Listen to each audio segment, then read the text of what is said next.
Bonjour, aujourd'hui on continue avec le numéro 41.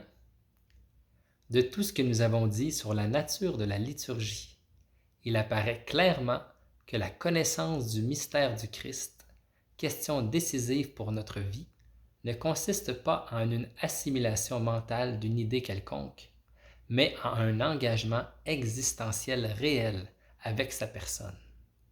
En ce sens, la liturgie n'a pas pour objet la connaissance et sa portée n'est pas essentiellement pédagogique, même si elle a une grande valeur pédagogique. Référence à Sacrosanctum Concilium, le numéro 33. La liturgie est plutôt une louange, une action de grâce pour la Pâque du Fils, dont la puissance atteint nos vies. La célébration concerne la réalité de notre docilité à l'action de l'Esprit, qui opère par elle jusqu'à ce que le Christ soit formé en nous. Référence à Galates 4,19.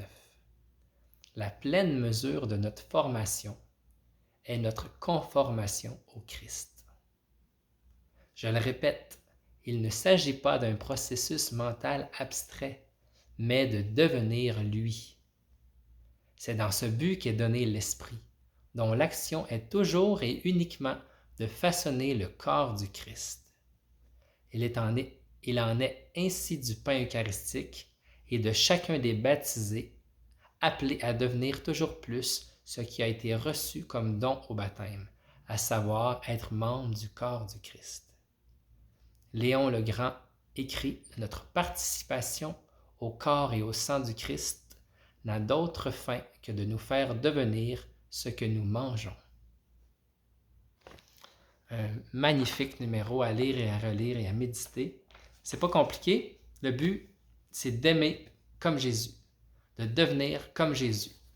Si c'est pas ça que ça donne, ça sert à rien. On peut aller à la messe 1 milliard de fois, mais si on devient pas plus comme lui, on passe à côté. C'est vraiment ça qu'il nous dit.